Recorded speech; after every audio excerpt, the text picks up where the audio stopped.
Good morning. Happy Wednesday. Today's book review is John Sandford, Field of Prey.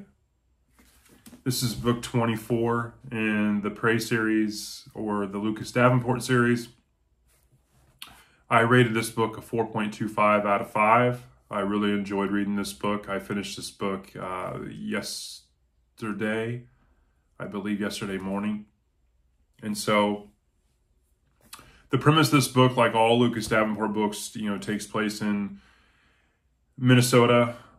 You have your normal band of characters, Lucas's wife, Weather. You have Letty, who is the adopted child. You have Virgil Flowers plays a little bit of a role. You have Rosemary Rue. You have Dell Capslock. So you have your normal characters. You also have some sub-characters that are part of the BCA team, or the Bureau of Criminal Apprehension, which is now Lucas is a part of. And then obviously Lucas also works directly with the governor. So this particular kind of murder, plot is all around, there's a county in Minnesota where in the past, a woman was abducted and was able to escape her abductor.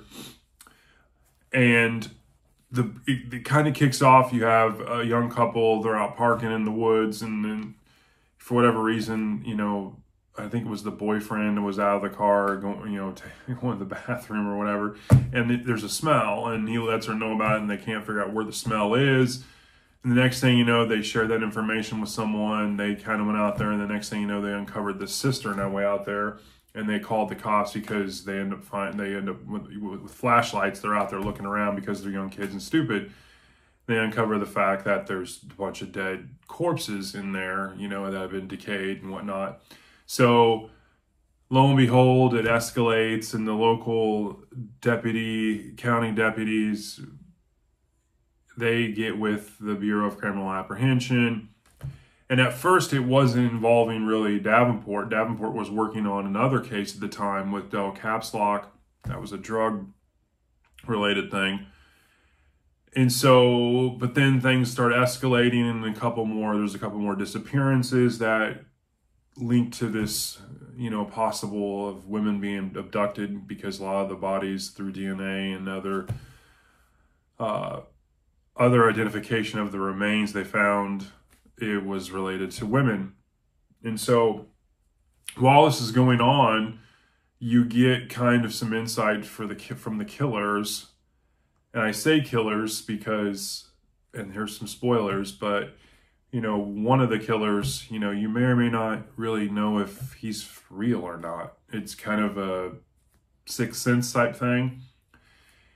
And so in essence, then, there's pressure from the government and, the media, and the next thing like in true fashion, which a lot of these books are around these kind of elements, Lucas, is asked, to figure this out and, do what he has to do. So working with a local woman that's part of the county's deputy office, and trying to work with Dell on this other case, the next thing something terrible happens to Dell, and they charter a plane and they're going to Arizona. And then while that's going on, then something happens to the deputy, the woman deputy that he was working with, and she's disappeared. And then Lucas has to get back into that case, and it's just, the climax is really good. Like once you start uncovering, you have that kind of epiphany moment. Like I really like the fact I'm digressing, but I really like the fact that as the climax is building, it's not rushed, because sometimes authors will tell a good upfront story and grab your attention, and then the middle is just kind of, it doesn't really go anywhere, and it's not really doing anything, and then they just like, okay, well, I've got 300 pages or 350 pages into this, I need to end this thing, and then they end it in 20 pages, and it's done. Sandford does a really good job in this book of kind of giving you equal access to every kind of element. You have the multiple cases and the stress of that, and then you also get some further the overarching kind of dynamic with Lucas and the family. Letty's going to college and looking at Stanford, and you got that whole element, and you know, his friend Elle is helping with some of the psychology of the killer, and you know, you get little bits and pieces of the main kind of characters that you're always kind of interested in, and all of the while the different plot elements do have substance to the whole story. So it does a fantastic job with that. The ending's great. I really enjoyed the ending of it. I really like the fact, if you saw my review of A Walk Among the Tombstones, where I was kind of critical of Lawrence Block not talking enough about the main antagonist, I think Sandford does a really good job in this book of setting that up, especially kind of around, is he talking to his friend or is his friend dead? You know, I don't know. And so I really enjoyed that. You know, he wasn't just a kind of every once in a while a drop in. You get some of the mental instability and what his thoughts are. And it's pretty graphic in parts.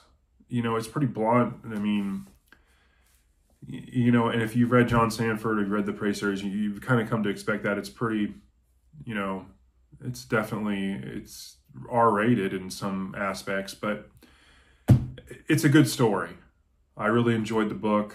I highly recommend it. 4.25 out of 5. Definitely a good read. I think I have like 9 more in this particular series left, and so I'm definitely looking forward to knocking those out this year. Anyways, that's a book review. Happy Wednesday. Have a good day.